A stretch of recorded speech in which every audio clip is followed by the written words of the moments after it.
ఇటీవల కురిసిన భారీ వర్షాలు ఖమ్మం జిల్లాను అతలాకుతలం చేశాయి. భారీ వర్షాలకు వాగులు వంకలు పొంగి పొర్లాయి. దీనివల్ల అనేక మంది సర్వస్వం కోల్పోయారు. అటువంటి వారికి ప్రభుత్వం అండగా నిలుస్తూ సహాయం చేసేందుకు ముందుకొచ్చింది. తక్షణ సాయంగా బాధితులకు 10,000 రూపాయల ఆర్థిక సహాయాన్ని ప్రకటించింది ప్రభుత్వం.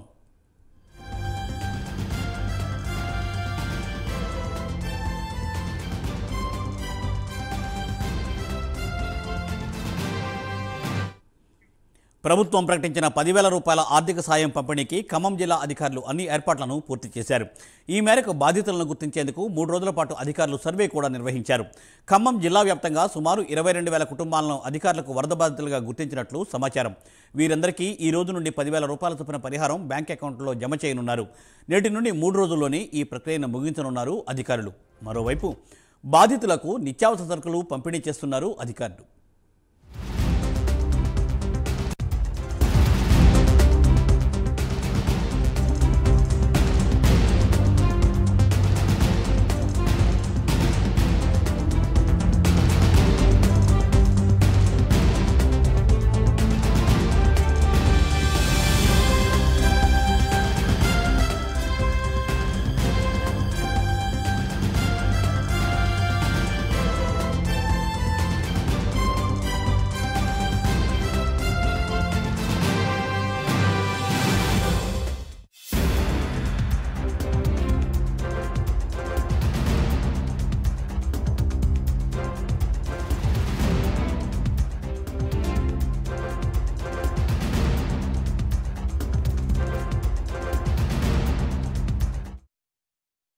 వివిధ ప్రాంతాలను కేంద్ర మంత్రులు శివరాజ్ సింగ్ చౌహాన్, బండి సంజయ్ ఏరియల్ సర్వే ద్వారా పరిశీలించారు.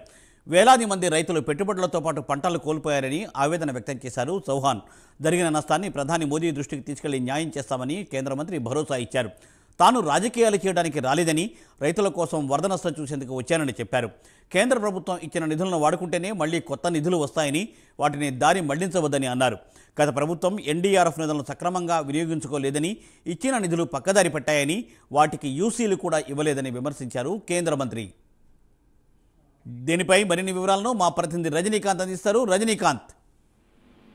మూర్తి, ఖమ్మం పట్టణంలో మున్నేరుకు వచ్చిన వరదలు, దాంతో పాటుగా మధిర నియోజకవర్గంలో కట్టలేరుకి ఎరుపాల మండలం మధిర నియోజకవర్గంలో చుట్టూ వాగులు వంకలు గడిచిన 30వ తేదీన వచ్చిన బంగాళాఖాతంలో ఏర్పడిన అల్పపీడన వాయుగుండ ప్రభావం కారణంగా ఖమ్మం జిల్లాలో 3 నియోజకవర్గాలు కంప్లీట్ గా జలమయమని చెప్పవచ్చు. ఖమ్మం పట్టణంలో మేజర్ గా 30 కాలనీలతో పాటు పాలేరు నియోజకవర్గంలో పలు గ్రామాలు జల విలయంలో చిక్కుకున్నాయని చెప్పొచ్చు. మధిర నియోజకవర్గంలో ఎరుపాల మండలంతో పాటు మధిర పట్టణంలోనే పూర్తిగా ప్రజలంతా నిరాశ్రయాలు కట్టుబట్టలతో మిగిలారు. దాదాపు దీనికి సంబంధించి కూడా గత వారం రోజుల కింద కూడా సీఎం రేవంత్ రెడ్డితో పాటు బీఆర్ఎస్ పార్టీ మాజీ మంత్రులు, ఎమ్మెల్యేల బృందం కూడా ఖమ్మం పర్యటన చేశారు. తర్వాత అనంతరం నిన్న కేంద్ర వ్యవసాయ శాఖ మంత్రి శివరాజ్ సింగ్ చౌహాన్ తో పాటు కేంద్ర హోంశాఖ సహాయ మంత్రి బండి సంజయ్ తో పాటు రాష్ట్ర మంత్రులు కూడా పాలేరు నియోజకవర్గంలో నష్టపోయిన రైతుల పంట పొలాలను, కాలువలను తెగిన ఎన్ఎస్పీ కాలువలను కూడా పరిశీలించిన అనంతరం రైతులతో ముఖాముఖి శివరాజ్ సింగ్ చౌహాన్ మాట్లాడుతూ తాను కూడా ఒక రైతు కుటుంబం చేశాను, తాను కూడా ఒక రైతు ఎంత కష్టపడతాడు, రైతు ఎన్ని రకాల ఇబ్బందులు, ఎన్ని రకాల విపత్కర పరిణామాలు ఎదురవుతాయన్న విషయం తనకు తెలుసు. రైతులు ఎవరు కూడా అధైర్యపడుతుంది, అందరికీ ఆదరణ గత ప్రభుత్వం చేసిన తప్పిదాల వల్లే రైతుల్ని ప్రస్తుతం ఇప్పటికిప్పుడు ఆదుకునే పరిస్థితి లేకుండా పోయింది.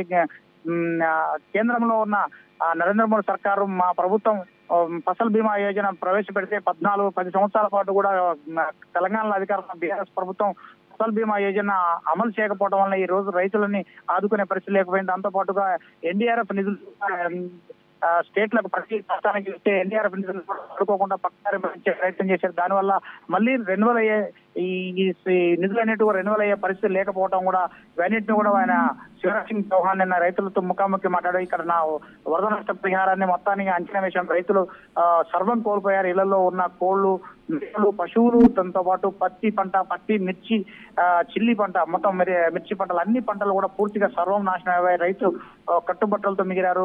చాలా చోట్ల పట్టణ ప్రాంతాల్లో కూడా, అర్బన్ ప్రాంతాల్లో, పట్టణ ప్రాంతాల్లో ప్రజలంతా కూడా నిరాశ్రయ్యారు. వీళ్ళందరిపై ప్రత్యేక నివేదిక తయారు చేసి నిన్న సీఎం రేవంత్ రెడ్డితో కూడా ప్రత్యేక సమావేశాల అనంతరం రాష్ట్ర ప్రభుత్వం కూడా 5,434 కోట్ల రూపాయల ఆస్తి నష్టం మొత్తం జరిగింది అంటూ మాత్రం సీఎం రేవంత్ రెడ్డి కేంద్ర మంత్రి వ్యవసాయ శాఖ మంత్రి శివరాజ్ సింగ్ చౌహాన్ కి వివరించారు. అనంతరం ఈ రోజు ఢిల్లీలో నరేంద్ర మోడీతో శివరాజ్ సింగ్ చౌహాన్ దీనికి సంబంధించి ఈ నివేదికను అందజేసి నష్టపరిహారం తప్పకుండా అందజేస్తాము, రైతులు ఎవరు కూడా ఐదారపడవద్దు అని చెప్పారు. మరోపక్క ఇప్పటికే ప్రభుత్వం, రాష్ట్ర ప్రభుత్వం నష్టపోయిన కుటుంబానికి, ప్రతి కుటుంబానికి కూడా 10,000 రూపాయల ఆర్థిక సహాయం చేస్తామంటుంది.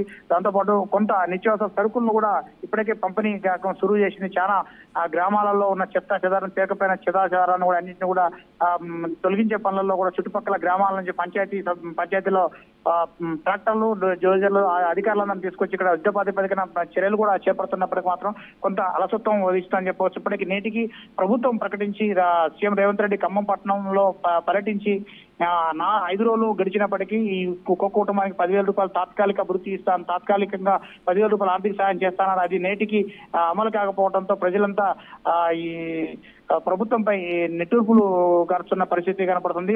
ఒక ప్రభుత్వంపై మాత్రానికి షటర్లు కూడా వేస్తున్నారు. ప్రభుత్వం కనీసం పట్టించుకోవట్లేదు. కంటి తుడుపు చర్యగా భోజనాలు, మంచినీటి సౌకర్యం మాత్రం అందిస్తుంది. తమ కుటుంబాలు మొత్తం అన్ని సర్వం కోల్పోయాం. ఒక్కొక్క కుటుంబం కూడా 5 లక్షల నుంచి 6 లక్షల వరకు కూడా అన్ని ఇంట్లో ఉన్న వస్తువులు, ప్రతి ఒక్క వస్తువు కూడా సర్వం కోల్పోయాం. పిల్లలు, ఇంట్లో చదువుకునే పిల్లలైతే రేపు 9వ తేదీ నుంచి స్కూల్లోకి వెళ్ళాలంటే పిల్లలంతా భయాందోళన వ్యక్తం చేస్తున్నట్టు పట్టణ ప్రజలతో గ్రామీణ ప్రాంత మున్నేరు వరదలతో పాటు వరదలు వచ్చిన ప్రాంతాల ప్రజలంతా కూడా భీతిస్తున్న పరిస్థితి చూడవచ్చు. Murthy, thank you Rajinikanth, thanks for update.